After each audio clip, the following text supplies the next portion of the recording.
With food prices on the rise, I know that most of us are looking for a good solution to the cost of food. What kind of budget cuts can we make in the grocery bill? What kind of meals can we prepare to feed our families while not completely blowing up that line item in our household budget, the grocery bill? How much is it gonna be? It feels like it is just steadily increasing. You can see it on the news, you see it on YouTube videos, and it made me think about a video I made 2 years ago. This video right here. And I named it 126 meals for $30. I was challenged by a friend to see how extreme I could go on feeding my family of 6 for a week for as little as possible. That video went viral, and to this day it is sitting at over 2 million views, and I thought it would be fun to revisit the video. Can I still purchase those same items 2 years later here in 2022 with the hyperinflation that we are experiencing for about the same price? So today,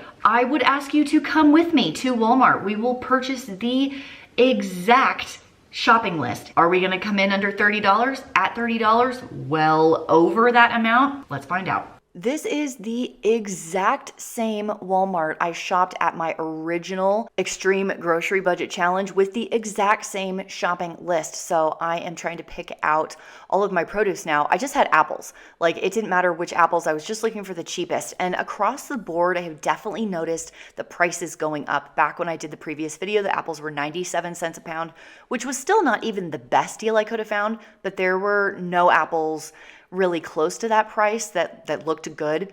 I've actually found lately that the produce at my Walmart is substandard in comparison to some other grocery stores. So I don't typically buy my produce at Walmart if I can help it.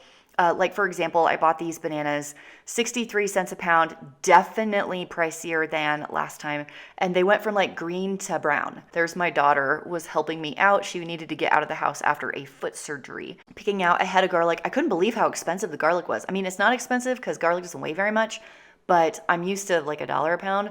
And look at this, no onions, no yellow onions. So I had to go with the red or purple onions to make sure I had all of my ingredientes. In general, I think the canned goods is still a pretty good price. I mean, tomato paste for 42 cents a can, still very inexpensive. It lasts forever, it lends a large punch of flavor.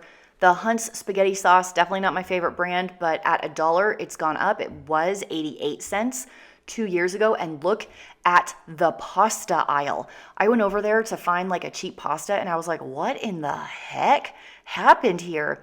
I was able to find this thing of spaghetti. It's not a full 3 pounds, I don't think. I think I had 3 pounds originally, and this was like almost 3 pounds, but not quite. I was able to find my cream and mushroom soup, which is great. And then look, this is the ramen aisle.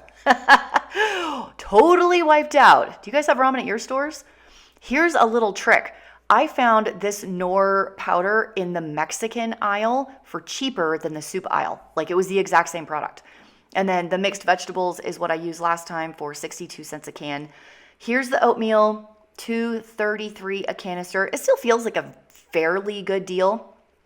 And again, the rice was pretty wiped out, and I wasn't able to find a full 5 pound bag, but they did have a 4 pound 6 ounce bag, which I thought was pretty close. And the dried beans, I think you can probably get a better deal at a different store. Like Dollar Tree has a pretty good price sometimes. But at $2 for 2 pounds of pinto beans, it was going to work. I still think that getting the yeast and the flour is one of the best financial decisions that you can make when it comes to an extreme grocery budget challenge. You can do so much. And my no-knead artisan bread is literally the easiest bread in the world to make. Another deal that I think everyone should get on, don't sleep on this deal, is the 10 pound bag of chicken leg quarters. My store right now, it's like $6 and 14 cents or something like that. So it's up a little bit. It was in the $5 range a couple of years ago, but I don't think that's a very big increase. And that's 10 pounds of chicken that you can use. And the controversial purchased pie crusts from my original video, here we go. And then check out this price. Are you dying? It was $1.50 for 3 dozen eggs. What in the world? This is way cheaper than when I did this video 2 years ago. Egg price just goes up and down all the time. And here is the full haul in the little shopping cart that my daughter was pushing around. She is on crutches and things and couldn't really do a grocery store on crutches. It was too big. And my checkout price, ba-bow, $37.31. Here is the total haul, and honestly, when I look at it on the counter, it still doesn't look like very much. Like I said in the shopping haul, this all-purpose flour with the yeast, this is like such an amazing deal if you buy ingredients and make things yourself. And with this egg price, like if I could redo it today, right now, I'd probably buy double the eggs. And I wanna talk about the eggs and the oatmeal because this is a true story. Back in the day when my husband and I were like trying to pay off the student loans, this is literally what we ate for breakfast every single day, 4 months. Oatmeal, eggs, and toast. That is all. You can do so much with these. They are so inexpensive and relatively good for you. Beans and rice, you cannot go wrong with this. Even as teenagers, my kids are still requesting meals like this. You just add enough flavoring, like add some of this stuff, some of these over here, you've got a delicious meal. I believe I made the chicken and rice roget. It's like my grandfather's chicken and rice casserole. My grandpa grew up in the Great Depression and it was one of the meals he made all the time. And so I thought it was, you know, kind of a fun nod to my grandpa to have the chicken leg quarters with the rice, with the cream of mushroom, because this was something he used to cook for me all the time, and I would still and do make it today for my family because it's really delicious and easy and cheap. So let's talk numbers. This total haul with tax was $37 and my original video was $30, which is a 23% increase in cost in 2 years. Feeding a family of 6 on $37, which is what this cost me for a week, is still pretty dang good. I would still recommend trying a ton of recipes from the original video, which I will leave in the doobly-doo. Now that video, I to this day stand by a lot of the recipes and things that I made in that video, but I'm gonna go out on a limb and say it's going to be very, very difficult to feed a family of 6 for a week for $30 based on the prices that I am seeing right now, unless you eat basically like ramen all week and you can get oats for a really great price. I didn't say it was impossible, but it is challenging. You want to see the actual food, go check that one out again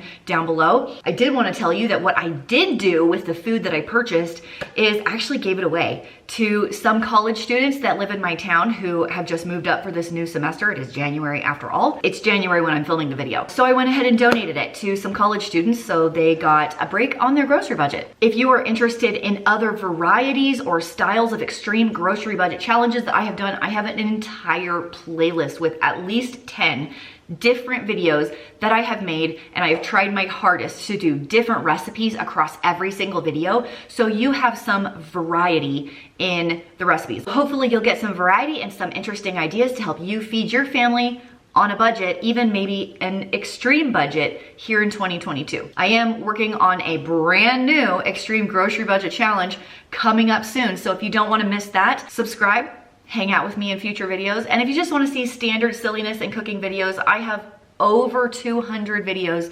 just on cooking. I will leave that playlist down below as well. Thank you for hanging out with me today. And as always, when I talk about these extreme grocery challenge videos, if you have any services in your area, food pantry, senior center, a food bank, a crisis center that provides food, please go use it. That is what they are there for. And if you want to learn about services in your area, you can always contact the city, the school district, your library should have all of that information for you. Thanks again. I'll see you in the next video. Bye.